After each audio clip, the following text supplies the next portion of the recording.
পশ্চিমবাংলায় উপনির্বাচন হবে আর রেজাল্ট কি হবে এটা আগে থেকেই জানা যায়। 70-80-90% ভোট ওই সরকারি পার্টি পেয়ে যায়।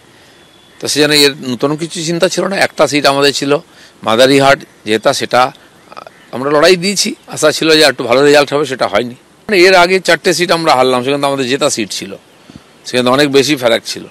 এইভাবেই ভোট হয়, এখানে ভোট করানো হয়।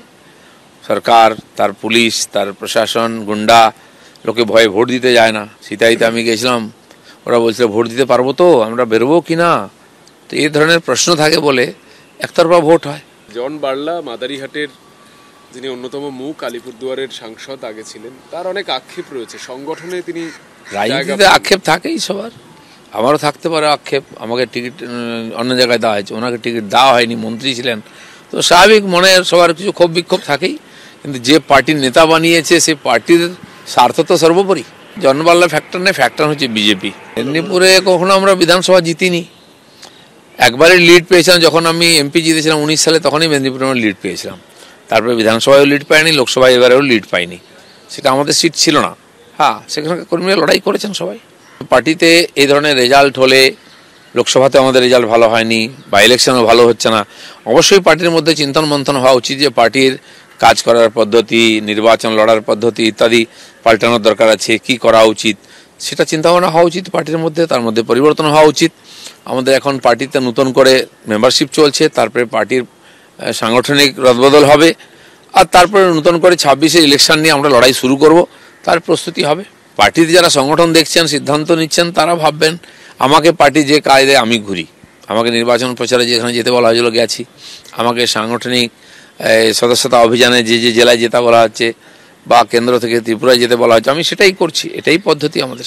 প্রতীকে ভোট হয়, তো তার সাথে উপনির্বাচনের পরিবেশ নেই। তাছাড়া দলের সাংগঠনিক অভ্যন্তরীণ বিষয় যখন সিদ্ধান্ত হবে, সেখানে মতপার্থক্য, ভিন্ন ভিন্ন মত থাকতে পারে। প্রতীক হচ্ছে ফাইনাল। ভারতীয় জনতা পার্টি যারা করে, তারা পদ্মফুল দেখেই করে, তাদের নেতা নরেন্দ্র দামোদর দাস বলে। ভারতীয় সংস্কৃতি, সনাতন সংস্কৃতি, জনজাতিদের স্বার্থ এবং অধিকার, এটাই হচ্ছে আমাদের মতপথ। আমি আবারও বলছি ধূপগুড়ির উদাহরণ দিয়ে, don't get worried. Naihati, Medinipur, Taldangra এবং মাদারিহাট 26-এর ভোটে জিতবেন, যেভাবে ধূপগুড়ি আমরা উপনির্বাচনে হেরে লোকসভায় 20,000 ভোটে এগিয়ে আছি। তো এগুলো কোনো ইস্যু নয়। আলিপুরদুয়ারের মাদারিহাট কেন্দ্রে কি হয় কৌতূহল ছিল সবারই।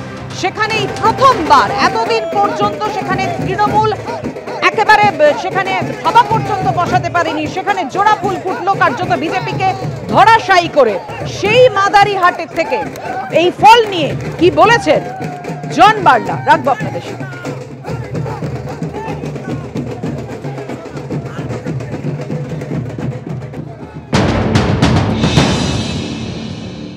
এটা অহংকার জন্য ওয়ান ম্যান আর্মি ডিসিশন, কারোর সাথে যোগাযোগ নাই, চা বাগানের লিডার সাথে যোগাযোগ নাই।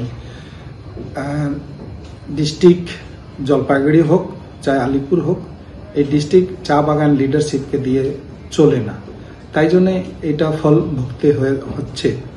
আর আগামী দিন যদি এইভাবে চলে, আর রাজ্যেতে বসে ওইখান থেকে কলকাতা থেকে ডিসিশন নিবে, সিলেকশন করবে, তা তো হবে না।